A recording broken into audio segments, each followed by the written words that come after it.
Get ready for your daily dose of marketing strategies and tactics from entrepreneurs with the guile and experience to help you find success in any marketing capacity.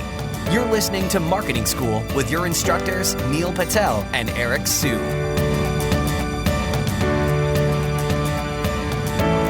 Welcome to another edition of Marketing School. I'm your host, Eric Sue. And I'm Neil Patel. And today we're going to talk about how to measure the results of your content marketing efforts. So I think this is something that I've struggled quite a bit with in the past. And, there's a saying out there, what gets measured gets managed. And I think it's really important to talk about what you're doing so you're not just producing content for content's sake, because I see a lot of people out there, myself included in the past, where we'll just create a bunch of content and it just kind of falls into the archives and we're not really sure if it added a return on investment or not. So I think there is actually a very good post out there. I think this one's by Matthew Barbie on how you can measure the results of your content marketing efforts. And I think one thing you can do, you can start simple. You can start with an Excel spreadsheet or a Google spreadsheet, and you can just track what's important to you. Is it page views? Probably not, but you might look at email signups. That might be important to you. And then you're also looking at the leads that you have coming in as well in terms of maybe people are looking to work with your company. And then you have your product sales as well. So you can measure those. And if you're really looking for SEO benefit, you can also measure links as well. So there's a couple of things that you can look at. And what I always like to do is you can look at the revenue coming from that specific channel or from that specific post. And you can look at, the metrics in Google Analytics to see what that post brought for you exactly. Just keep in mind with the content marketing type of stuff, it is going to take time to see results. So you have to be patient. On my end, I know this sounds weird, but I don't really track my conversions or ROI from content marketing. I never really have. The way I got into content marketing is I had a blog years ago called ProNet Advertising. I gave it away because I got tired of blogging. This was years ago. It was a Technorati 100 blog. And what ended up happening was it got popular and we started getting business from it. And the reason I started blogging was I was just bored. I'm like, maybe it'll drive business one day. And when you're spending your own time on it, there's no real cost other than hosting, you use a WordPress theme, maybe you pay for it, it's free. Eventually we paid for a design, but there was no real cost. So when you get leads, it's like pure profit almost. Nowadays, I spend a ton of money on content marketing, but because my past experience all proved to provide a positive ROI, I just don't even look at it. And the way I recommend it to companies to look at it is it's a long-term play. You don't get an ROI in the first 6 months, 1 year if you're lucky. And I tell them you should look at traffic, purely traffic, and how relevant is the traffic to your core product or service that you're selling.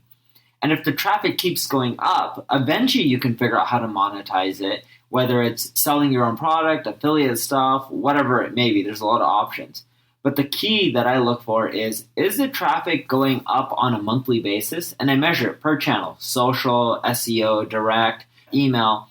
And then once the traffic starts getting above 10,000 visitors, I start collecting emails. And I try to get as many emails as possible because the more emails you get, you can remarket to people and eventually you can start selling to those people because your email list is going to be your highest converting channel for sales. But that's how I look at content marketing. And after a year, yeah, sure, I'll get into the nitty gritty. Till then, when I'm just starting off, I purely only look at how many visitors are coming to the blog on a monthly basis and is it growing? And once I hit 10,000, I make sure that at least 5% on the low end of the unique visitors, not visitors, but unique visitors are converting into email subscribers. And on the high end, 9 or 10%. If you get closer to the 9 or 10%, that means you have a really loyal audience and the chance of them closing into sales is really high.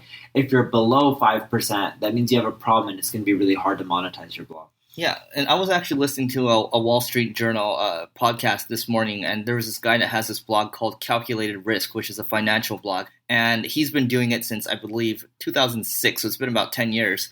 What he said was, hey, he started to realize there was something when he got 100 visits on his website, and now, that blog gets, I think, anywhere from 2 to 4 million visits a month, but, for him, a lot of people ask him, how did you go about building your traffic? And he just said consistency, He just kept writing, and then, some of the stuff goes viral, some of it doesn't. It's not like he was actually actively going out there to reach out to people, asking them to link to him or anything like that. He actually didn't do any of that.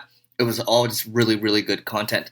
So like Neil mentioned, you're probably looking at at least 1 year to start to see something happen. I like to say, it's anywhere from a 12 to 18 month journey. If you look at any of your analytics over time, perhaps you have access to clients or something like that, you can see that, maybe the first year everything's flat and then things just start to kind of take off from there. So content marketing, it's a long-term journey. And I think, I agree. You don't start measuring till maybe later when you have some traction, because initially you're trying to get the initial traction. The measurement's not going to really matter. But down the road, if you Google that post, I think it's Matthew Barbie on how to measure your content marketing ROI. You're going to see some good ideas there. So I want you guys to think of content marketing like PR. Shift your mindset. It's not like AdWords where you spend money and you make money right away.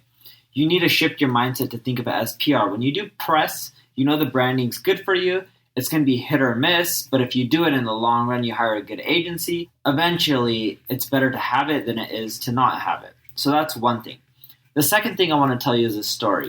So when we started Kissmetrics, we had the blog before the product. We generated the signups mainly through the blog because the blog gets like 1 million visitors a month.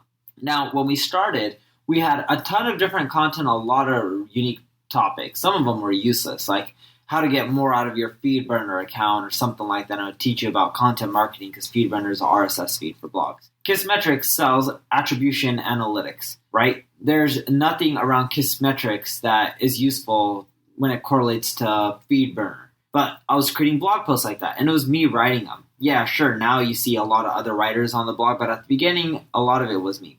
Eventually, I learned that when we wrote e-commerce posts, we didn't get as many visitors, but those visitors were more loyal. They would come back to the website, and they're much more likely to buy the product because e-commerce companies were an ideal fit for us. So the point I'm trying to make is it's hard to measure your ROI at the beginning, but you know your client type. So if you have a product, like at Kissmetrics, we knew that our ideal business was a software as a service company, a subscription company, kind of like Dollar Shave Club, or an e-commerce business. And no matter what category the business was in, if they made $10 million or more a year, they were a good fit for us. If they made like $1 million a year, they were not a good fit for us because they needed volume for our system to be really valuable for them. Sure, you can get some insights when you're only making a handful of sales, but it's not that useful. You have other problems and you should be focusing on just getting more sales. Once we figured that out and we started writing more e-commerce and marketing related posts to help software companies or subscription companies, even though it wasn't related to our product or service, but it helped those type of companies, we had a much better conversion from a website visitor, a blog visitor into a customer. And the key was when we started doing webinars, collecting emails, they're much more likely to convert. So the point I'm trying to make is each visitor isn't the same. Make sure, even though you're not measuring the ROI in the short run because it's too hard, in the long run you can just look at it as how much am I spending and how much is a blog producing in total each month. But the point I'm trying to make is, in the beginning, you should try to focus on attracting the right type of readers. Don't just write content purely for traffic. Make sure you have your ideal customer in mind when you're writing your content. Yeah, and I'll give 2 tactical bits of advice before we hop off here. So if you're at the point where you're like, okay, just give us something to start tracking, well, there's a tool I talked about that allows you to build dashboards, and it's only $20 a month. It's called Sife. That's C-Y like yo-yo, F as in Frank, E as in Eric, so sife.com. And you can build out dashboards that measure your content marketing efforts. And then if you want something for free, then just go to your Google Analytics, make sure you have your Google Search Console installed as well. Hopefully you do. And then connect the two together. So if you're able to connect the two, then Google Analytics is going to tell you kind of what's going on your top performing organic pages from Google Search Console. And you're also able to measure your goal conversions as well inside of Google Analytics. So not a lot of people are doing this right now. This is going to help you at least start to get going with measurement. But like Neil said, I agree. I think you have to first make something people want before you even consider measuring. So I think there's a natural progression there. So I think that's it for this episode. So we will see you in tomorrow's episode of Marketing School. This session of Marketing School has come to a close. Be sure to subscribe for more daily marketing strategies and tactics to help you find the success you've always dreamed of. And don't forget to rate and review so we can continue to bring you the best daily content possible. We'll see you in class tomorrow, right here on Marketing School.